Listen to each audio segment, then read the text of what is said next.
ఒక నర్సు వల్ల తమరు బ్రతికింపబడ్డారని లోకమంతా అనుకుంటూ ఉంటే కాదు, ఆయన కారణ జన్ములు, మృత్యుంజయులు, ఆయన పేదవాళ్ళకు చేసినటువంటి పుణ్యం వల్ల ఆయన బ్రతికారు అని ఆ నర్సు చేత చెప్పించి అది లోకానికి తెలిసేటట్టు ప్రచురించారు. సార్ సార్ ఈ పేపర్ చూడండి, తన ఫోటో లేకుండా నర్సు ఫోటో వేశారు.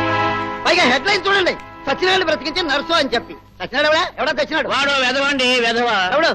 వాడే. వాడి కొడుకే కదయా? నా కొడుకేనండి. నా కడుపును పుట్టాడే కానీ నా ప్రెస్ లో పనిచేస్తున్నాడా? నా శిష్యులో చూడండి, తిప్పి కొట్టేశాను.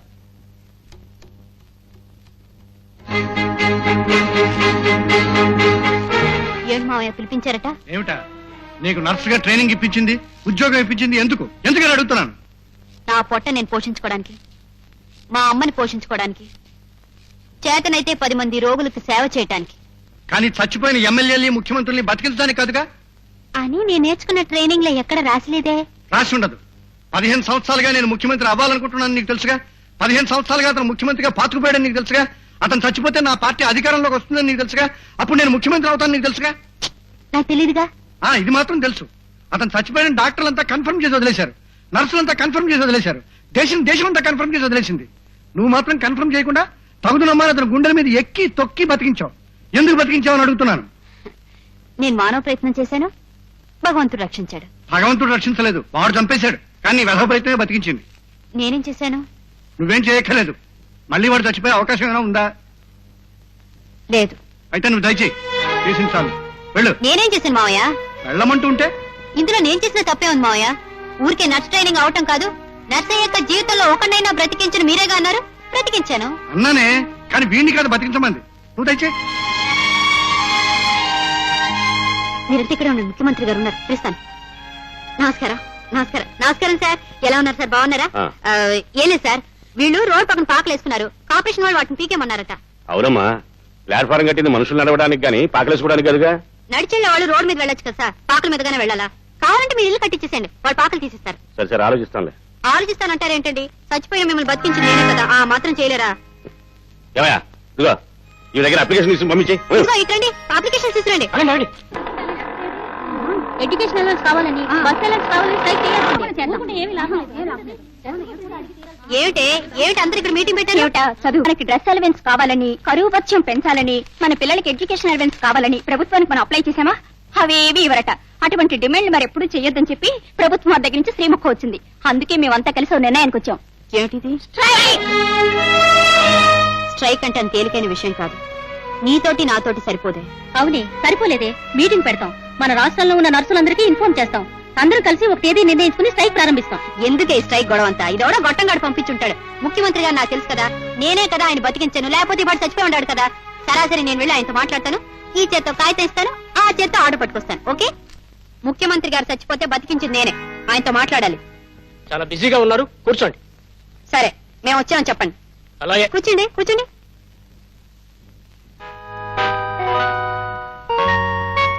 మోహన్ గారు, అయ్యగారు పిలుస్తున్నారు, రండి. మీరు కూర్చోండి.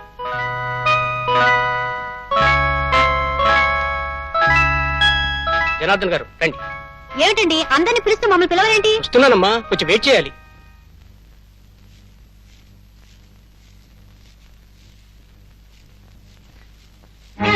ఇవ్వాలి. ఆయన చాలా బిజీగా ఉన్నారు, వెళ్ళు. ఏమిటిది ఇక్కడ చెప్పేది? సార్, అర్జెంట్ గా నర్సుల గురించి. ఏమిటి పెద్దానికి నువ్వు తయారవుతున్నావు? నేను నీకు తెలుసు కదా, ఇష్టం వచ్చినట్టు చదివించుకోవడానికి ప్రయత్నించు. మైండ్ ఇట్, వెళ్ళు.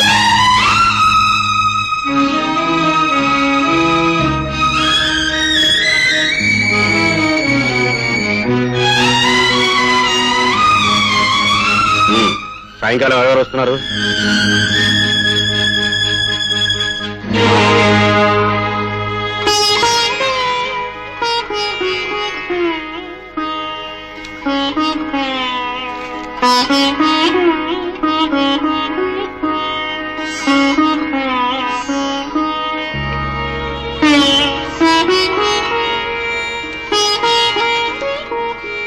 ఈ సమ్మెలకే ప్రభుత్వం బెదిరిపోతే రోజుకో సమ్మె జరుగుతుంది, రోజుకో ప్రభుత్వం మారుతుంది.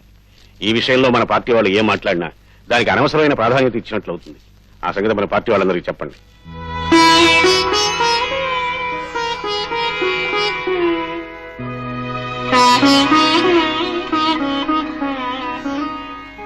నాలుగు రోజులుగా సమ్మె చేస్తున్నా నర్సుల గురించి ప్రభుత్వం పట్టించుకోకపోవడం చాలా బాధాకరమైన విషయం.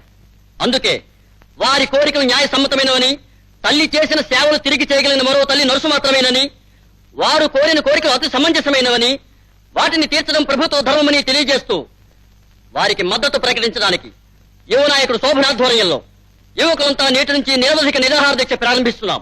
శోభన్ నాయకత్వం, శోభన్ నాయకత్వం, శోభన్ నాయకత్వం.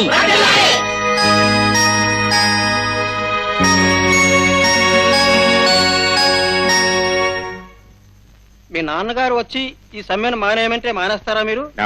జనం మీరు మీ నాన్నగారు కలిసి ఆడుతున్న నాటకం అనుకుంటున్నారు ఇదంతాను. దీనికి మీరేమంటారు? 6.5 కోట్ల ప్రజల్లో మీరొక్కరే ప్రజలు కాదు. మీరొక్కరు తప్ప ఈ ప్రశ్న మరెవరూ అడగలేదు. 6.5 కోట్లలో ఒక 1/4 కోటి మంది అడిగిన ఈ ప్రశ్న సమాధానం నేను చెప్తాను. Thank you sir. సార్, నాదో చిన్న అనుమానం. మీరు నర్సుల సంస్థ మీద ఉన్న అభిమానంతో సమ్మె చేస్తున్నారా, లేక ఆ అమ్మాయి మీద ఉన్న అభిమానంతో సమ్మె చేస్తున్నారా?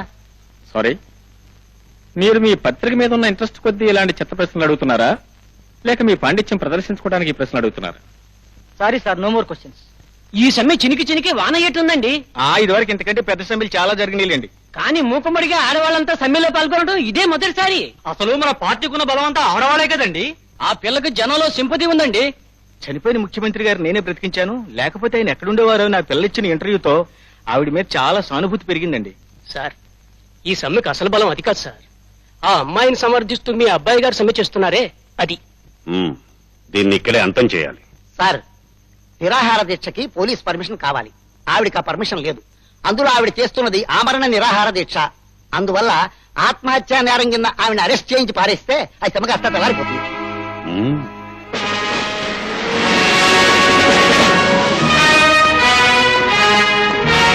ఈ సమ్మెకి పోలీస్ పర్మిషన్ లేదు. ఇది ఆత్మహత్యా ప్రయత్నం. అందువల్ల మిమ్మల్ని అందరినీ అరెస్ట్ చేస్తున్నాం. వాళ్ళని అరెస్ట్ చేయడానికి వీలేదు. ఇది చాలా అన్యాయం. న్యాయం అన్యాయం మాట్లాడవలసింది ఇక్కడే కాదు, కోర్టులో. పదండి. డోంట్ వరీ, తీసుకెళ్ళనివ్వండి. ఈ ప్రశ్న సమాధానం ఎక్కడ దొరుకుతుందో అక్కడే అడుగుతాను. కరియా సార్, ఏమిటి? మీతో మాట్లాడాలి. మిమ్మల్ని మాట్లాడాలంటే మాట్లాడకుండా వెళ్ళిపోతున్నారే? మాట్లాడుకోవడానికి పైన నీ గది ఉంది, నా గది ఉంది. ఇది గదుల్లో మాట్లాడుకోవాల్సిన విషయం కాదు. పబ్లిక్ గా మీటింగ్ పెట్టాల్సిన విషయమా? ప్రజలకు సంబంధించిన ఏదైనా పబ్లిక్ విషయమే. దాన్ని పబ్లిక్ గా మాట్లాడుకోవడమే మంచిది. పబ్లిక్ విషయాలు మాట్లాడడానికి నా ప్రైవేట్ సెక్రటరీ ఉన్నాడు, అతనితో మాట్లాడు. ఆగండి. ఓటు వేసిన ప్రతి వాడికి ముఖ్యమంత్రితో మాట్లాడే హక్కు ఉంది. పౌరసత్వం ఉన్న ప్రతి మనిషికి ప్రభుత్వాన్ని ప్రశ్నించే అర్హత ఉంది. ఏమిటిది? లలితను అరెస్ట్ చేయటం అన్యాయం. లలిత ఎవరు? చచ్చిపోయిన మిమ్మల్ని బ్రతికించిందే ఆ వనిత. ఆమెను అరెస్ట్ చేయడానికి నాకు ఏమిటి సంబంధం? ఆమె సమ్మె చేయించింది, నిరాహార దీక్ష పూనింది, మీ ప్రతిష్టను దెబ్బతీసింది, మీకు భయం వేసింది, అరెస్ట్ చేయించారు. ముఖ్యమంత్రి చెప్పినంత మాత్రాన ఎవరిని ఏ కారణం లేకుండా అరెస్ట్ చేయరు. చెప్పినంత మాత్రాన చెయ్యరు, కానీ ఏదో కుంటి కారణం జోడించి మరీ చేస్తారు. అది నాకు సంబంధించింది కాదు. అనుమతి లేకుండా ఆమె నిరాహార దీక్షకు పూనింది. అది ఆత్మహత్యా నేరం. అందుకనే పోలీసులు ఆమెను అరెస్ట్ చేశారు. అది చట్టానికి సంబంధించిన విషయం. వెళ్లి పోలీస్ కమిషన్తో మాట్లాడు. చట్టం, ఆ చట్టాన్ని రాసుకున్నది మనమే. దాన్ని మన అవసరాల కోసం ఎన్నోసార్లు మార్చుకున్నాం, ఇంకా ఎన్నోసార్లు మార్చుకోవడానికి అవకాశం ఉంది. అంతా అలా అని మీరు అనుకోవద్దు. మొదట మంట పుట్టేది కూడా ఒక్క పుల్లతోనే. ఒక్క పుల్లే కదా నిర్లక్ష్యం చేస్తే ఆ మంటే కార్చిచ్చు అవుతుంది. అదే చివరికి శ్మశానంగా మారుస్తుంది.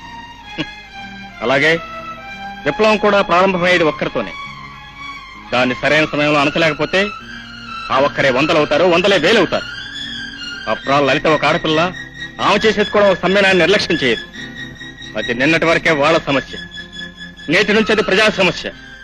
తెల్లవారేసరికి లలితను మీరు విడుదల చేయించకపోతే రాష్ట్రం మొత్తం నా ఆధ్వర్యంలో బంద్ జరుగుతుంది. గుర్తుంచుకోండి.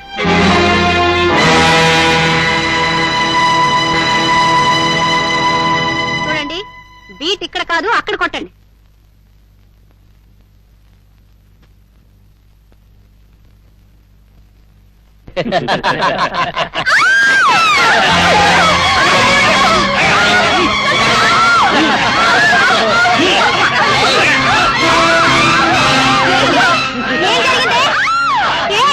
ఏం జరిగింది? దయచేసి వాళ్ళు వదిలిపెట్టండి. వాళ్ళు ఏం చేయకండి. వాళ్ళు వదిలిపెట్టండి ప్లీజ్. దయచేసి వాళ్ళు వదిలిపెట్టండి. ఏమండి, దయచేసి వాళ్ళు వదిలిపెట్టండి. ఇక్కడ ఎవరు లేరు. వాళ్ళు వదిలిపెట్టండి ప్లీజ్. దయచేసి వాళ్ళు ఏం చేయకండి. వాళ్ళు వదిలిపెట్టండి.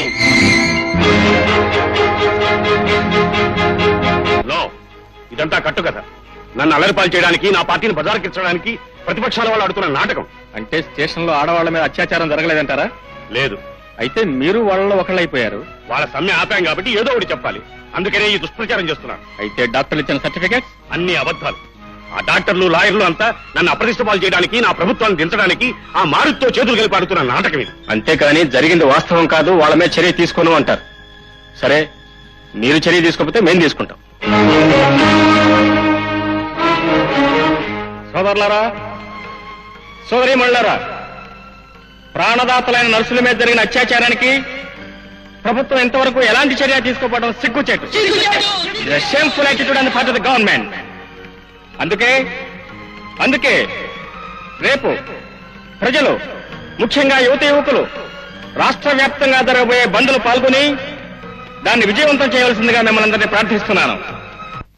పిల్లి తగు కోతీర్చిందని ఎలాగైనా ముఖ్యమంత్రి కావాలని మీరు, ఎలాగైనా ముఖ్యమంత్రి పదవి పోకూడదని ఆయన కొట్టుకుంటుంటే మధ్యలో ముఖ్యమంత్రి గారి అబ్బాయి ముఖ్యమంత్రి అయ్యేట్టు కనిపిస్తుంది ఏమిటండి వాతావరణం? ఏం ముఖ్యమంత్రి పదవి వీళ్ళ వారసత్వమా?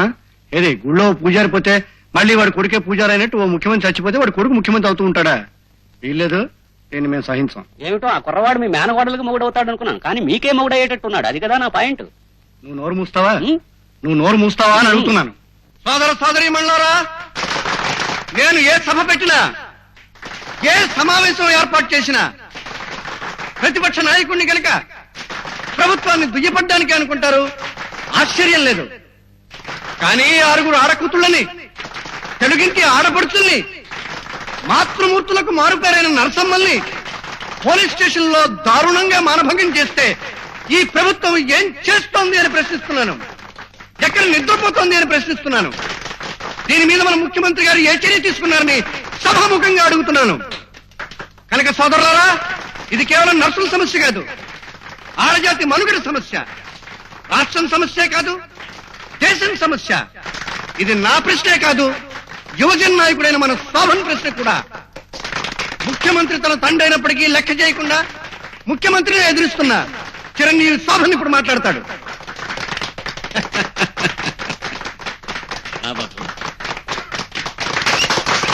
యువతకు, యువ జనతకు నా నమస్సులు. ప్రజలను రక్షించవలసిన రక్షణ సిబ్బంది ఆడవాళ్లపై అత్యాచారం చేస్తూ ఉంటే మన మగవాళ్లంతా కళ్ళు మూసుకుని కూర్చుంటున్నారు.